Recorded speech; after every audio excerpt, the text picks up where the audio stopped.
ဒီနေ့ sharing လုပ်ပေးမယ့်အကြောင်းအရာလေးကတော့ D5 runner တွေကိုအမွေးပွားကော်စော်တွေကိုဘယ်လို import လုပ်မလဲဆိုတဲ့ဟာကို sharing လုပ်ပေးမှာဖြစ်ပါတယ်အဲ့တော့အရင်ဆုံးကတော့ဒီကော်စော် model ကို 3D Max ထဲမှာတွားပြီးတော့ဆွဲရမယ်ပေါ့နော်အဲ့တော့ 3D Max ထဲမှာကော်စော်ရဲ့ base model ကိုဆွဲဖို့ဆိုရင်ဒီ create ထဲက geometry ထဲက extended parameter ပေါ့နော်အဲ့ထဲမှာ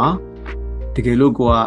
4000ဆွဲနေတယ်ဆိုရင်တော့ chamfer box ပေါ့အဲ့လိုမဟုတ်ဘဲနဲ့အဝိုင်းဆိုရင်ဒီမှာ chamfer cylinder ဆိုတာရှိတယ်အဲ့တော့အရင်ဆုံးက click and drag လုပ်ပြီးတော့ size ကို define လုပ်လိုက်မယ်ပြီးသွားရင်အပေါ်နဲ့ဆွဲတင်လိုက်တယ်ဆိုရင်ကျွန်တော်တို့ဒီမှာ do ရမယ်ပေါ့နော်ပြီးသွားရင် click ချက်နှိပ်လိုက်ပြီးရင်တော့ဒီမှာပြီးသွားရင် fillet ရဲ့ amount ကိုကျွန်တော် define လုပ်မယ်ပြီးသွားရင်တော့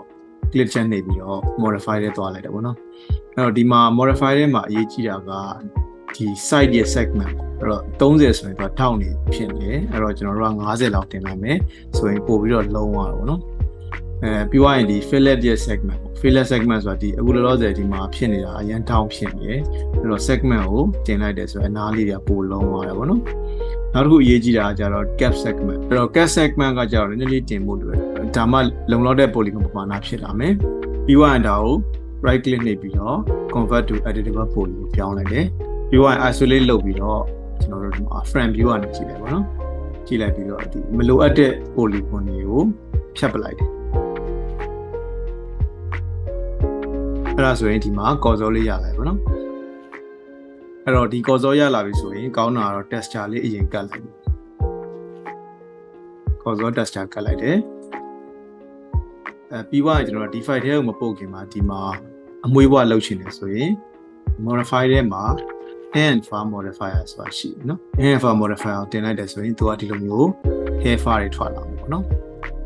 အဲ့တော့ကောင်းတာတော့ isolate လုပ်လိုက်အရင်ဆုံးဒီ hair far ကိုကျွန်တော်တို့ဖြီးဖို့လိုတယ်ပေါ့နော်အဲ့တော့ hair far ထဲမှာကျွန်တော်တို့ guide ထဲကိုဝင်တယ် guide ထဲမှာဒီ perspective ကနေဖြီးရင်တော့ပို့ပြီးတော့အဆင်ပြေတယ်ဒီအနားလေးတွေကိုဒီလိုအောက်ကိုဖိချတာပေါ့နော်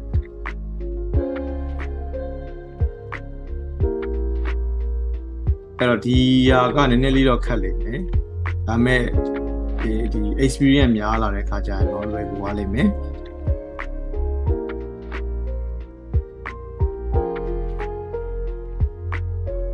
နောက်ပြီးသွားရင်ဒီမှာကျွန်တော်တို့ brush ရဲ့ size ကိုပြင်လို့ရတယ်ပေါ့နော်ဒီမှာ styling နဲ့မှာ brush ရဲ့ size ကိုအကြီးသေးလုပ်လို့ရတယ်နောက်ပြီးသွားရင်ဒီအလယ်မှာရှိတဲ့ဟာလေးတွေပေါ့နော်အလယ်မှာထောင်နေတဲ့အပိုင်းလေးတွေကိုနည်းနည်းလေးadjust လုပ်ပေးမယ်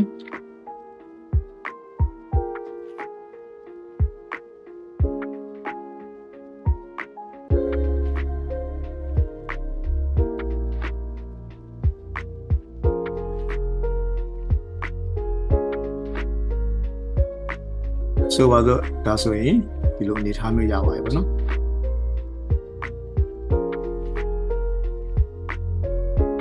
အဲ့တော့ဒီမှာဘာလုပ်ရမလဲဆိုတော့ကျွန်တော်တို့က hair far တွေကိုပြန်သွားပြီးတော့သူ့ရဲ့ length ပေါ့နော်ဒီမှာဆိုရင်ဒီကောင်ကအရန်ရှည်နေတယ်အဲ့ဒါဆိုရင်ဒီ hair far တွေက general parameters ထဲမှာသူ့ရဲ့ cut length ကိုတိုးလိုက်လို့ရတယ်ဥပမာဆိုပါတော့30လောက်ထားလိုက်တယ်ဆိုရင်သူကဒီလိုမျိုးတိုးလေးပဲဖြစ်သွားမယ်အဲ့တော့ဒီမှာအရေးကြီးတာဒီလိုကော်စော်ရဲ့နစ်နေတဲ့အပိုင်းတွေရှိတယ်ဆိုရင်ကျွန်တော်တို့က kite ထဲကိုပြန်ဝင်ပြီးတော့နည်းနည်းလေးပြန်ဆွဲထုတ်ပေးဖို့လိုတယ်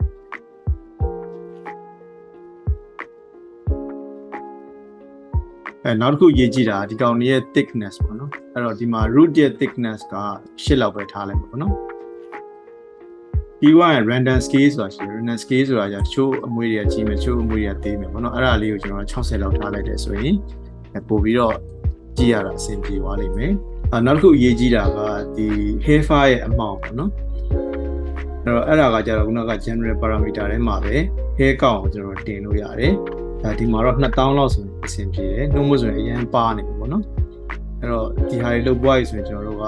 D5 ကိုပို့ဖို့ဆိုရင်ဒီတိုင်းပို့လို့မရဘူးဘာလို့ရလဲဆိုရင်ဒီမှာ tools ထဲမှာ hair to mesh ဆိုတာရှိတယ်အဲ့ဒါကိုနှိပ်လိုက်တယ်ဆိုရင်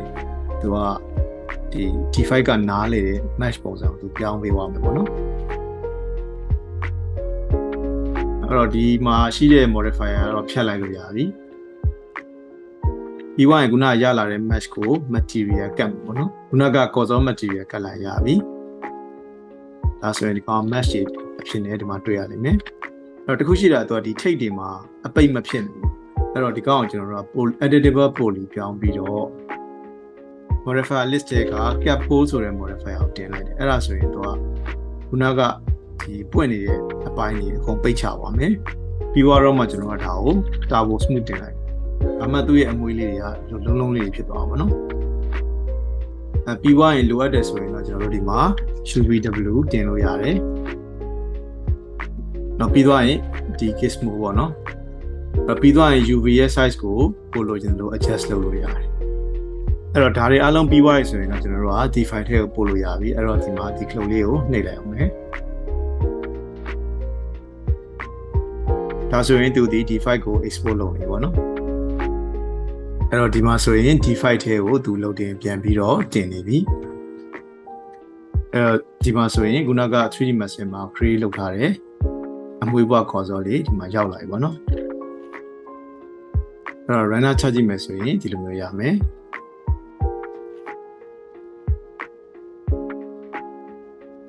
အဲ့တော့ဒီနည်းကိုသုံးပြီးတော့အမွှေးပွားခေါ်စောတွေကိုဒီ file ထဲကို import လုပ်လို့ရတယ်ပေါ့နော်